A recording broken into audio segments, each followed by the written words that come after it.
Assalamualaikum warahmatullahi wabarakatuh. Di sini saya dan kelompok saya akan membahas tentang penelitian research and development atau penelitian dan pengembangan. Untuk itu, alangkah baiknya saya memperkenalkan kelompok saya terlebih dahulu. Yang pertama ada saya sendiri, yaitu Sylvia Damayanti dengan NIM 2019-33133. Yang kedua ada Sugeng Pangestu Wijayanto dengan NIM 2019-33136.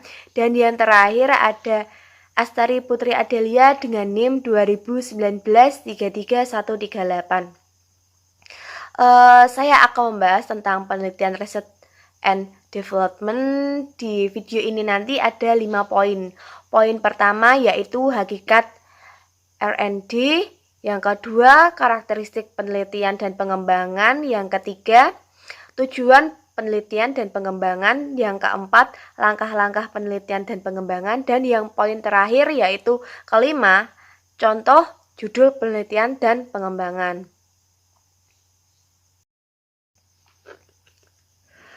Ya, memasuki poin pertama yaitu hakikat penelitian dan pengembangan atau research and development. Dan menurut Sugiono 2013, metode penelitian dan pengembangan adalah metode penelitian yang digunakan untuk menghasilkan produk tertentu dan menguji keefektifan produk tersebut. Dan di dalam dunia pendidikan, penelitian jenis ini sangat berpengaruh dalam peningkatan kualitas pendidikan. Kualitas pendidikan bisa meningkat melalui produk yang dihasilkan. Produk yang dihasilkan dalam penelitian pendidikan yaitu berupa pengembangan materi bahan ajar atau yang kerap kita sebut sebagai media pembelajaran.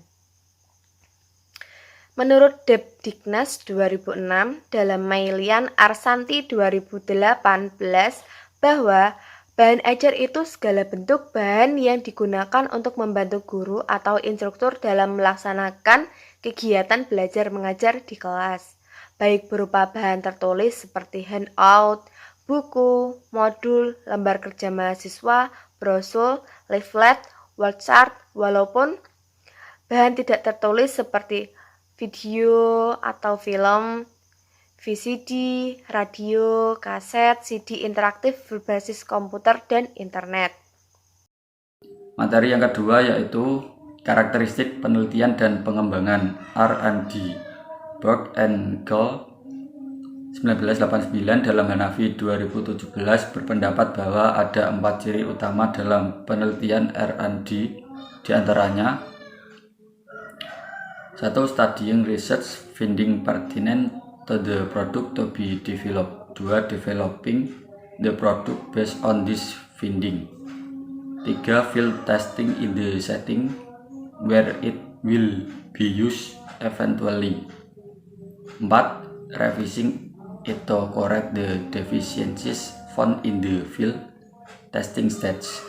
Karakteristik yang pertama yaitu melakukan penelitian awal guna untuk mencari temuan penelitian yang berhubungan dengan produk yang akan dikembangkan. Penemuan awal di sini berupa masalah. Sebelum melakukan penelitian, peneliti harus menemukan masalah atau hal yang melatar belakangi pentingnya penelitian tersebut. Yang kedua yaitu mengenai pengembangan suatu produk berdasarkan penemuan.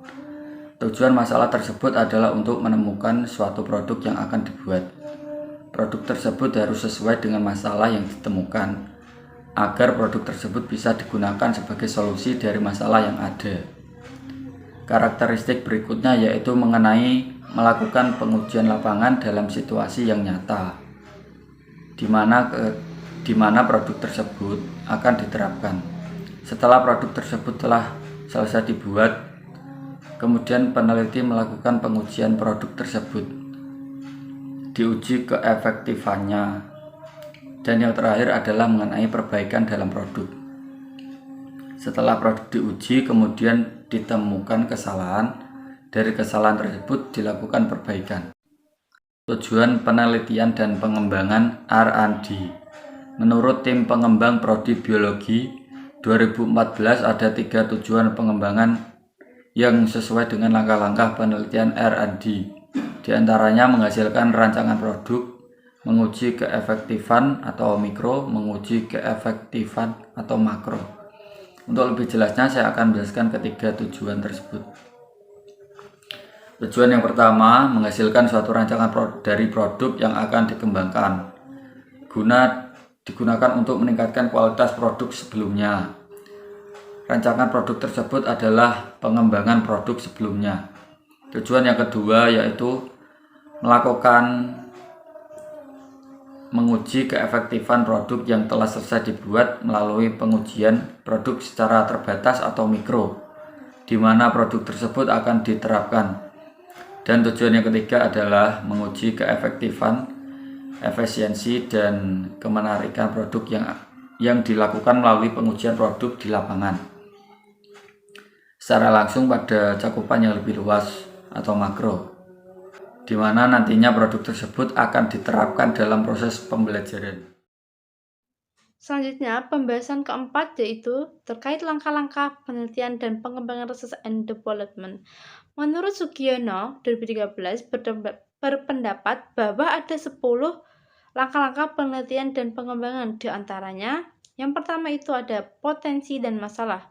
Peneliti harus menemukan suatu permasalahan atau hal yang melatar belakangi alasan mengapa perlu dilakukan penelitian dan pengembangan suatu produk, sehingga produk yang dihasilkan dapat memecahkan masalah yang ditemukan.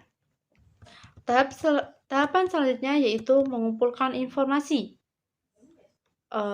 Ini dapat digunakan sebagai bahan untuk perencanaan suatu produk yang mana dapat mengatasi permasalahan tersebut.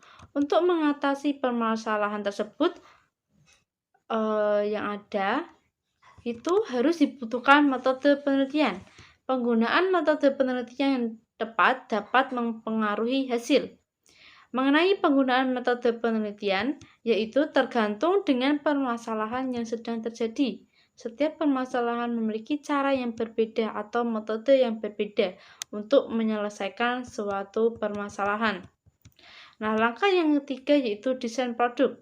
Dalam tahapan ini, peneliti harus memulai mendesain, bukan produk jadi. Bentuk dari desain produk ini bisa berupa gambar atau bagian yang digunakan sebagai pegangan untuk menilai dan membuatnya. Nah, dalam hal ini, peneliti harus memberikan penjelasan pada gambar atau bagian agar mudah dipahami dan mudah untuk melanjutkan ke tahap selanjutnya. Nah, tahap selanjutnya itu memvalidasi desain. Tahapan ini sangat diperlukan dalam penelitian dan pengembangan karena setiap rancangan harus dinilai apakah rancangan tersebut efektif dari produk yang sebelumnya atau tidak, sehingga produk yang dihasilkan akan bermanfaat.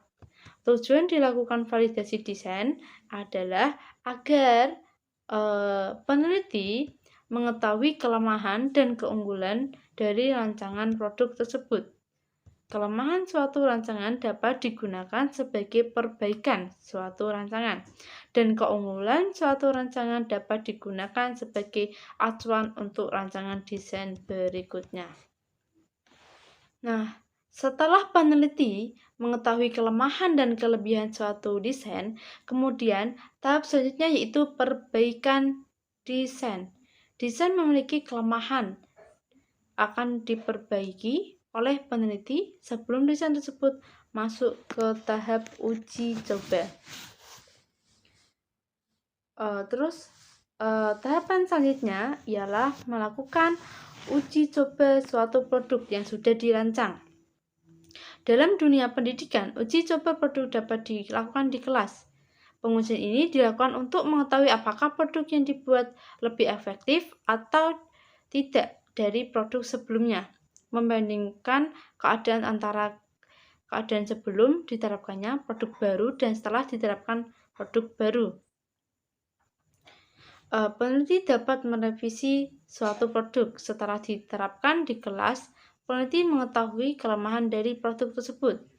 Setelah mengetahui kelemahan produk tersebut, atau kekurangan produk tersebut, peneliti melakukan tahap selanjutnya itu revisi produk. Nah, selanjutnya peneliti melakukan uji coba pemakaian produk tersebut di kelas. Jika dalam uji coba tersebut terdapat kesalahan, akan diperbaiki lebih lanjut. Jika dalam uji coba pemakaian tersebut terdapat kekurangan dan kelemahan, maka produk tersebut harus direvisi lagi. Terus, tahap yang terakhir adalah pembuatan produk massal. Pembuatan produk massal ini dilakukan apabila produk yang telah dibuat dan diuji coba dengan hasil produk tersebut efektif dan layak diproduksi massal. Selanjutnya, poin kelima yaitu contoh judul penelitian dan pengembangan research and development. Ada beberapa contoh penelitian pendidikan yang menggunakan metode penelitian dan pengembangan research and development. Salah satu contohnya adalah penelitian yang dilakukan oleh Hanif Rujiati Aisyah dengan judul penelitiannya yaitu pengembangan model bahan ajar bahasa Inggris untuk program ekstrakurikuler di sekolah dasar.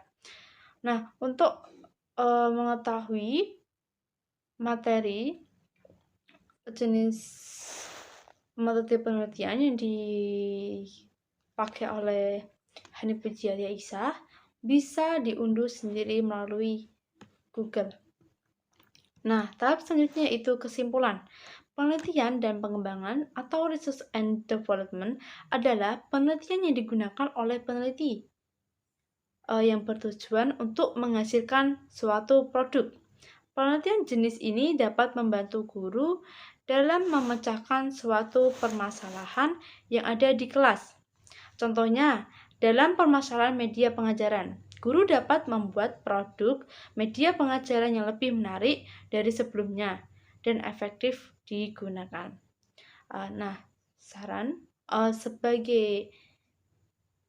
Sebagai saran untuk guru harus melakukan penelitian, jenis penelitian dan pengembangan research and development. Karena guru harus membuat inovasi produk sehingga pembelajaran tidak membosankan dan dapat meningkatkan kualitas pengajaran. Nah, sekian dari kelompok kami. Jika ada kesalahan, mohon dimaafkan. Wassalamualaikum warahmatullahi wabarakatuh. Terima kasih.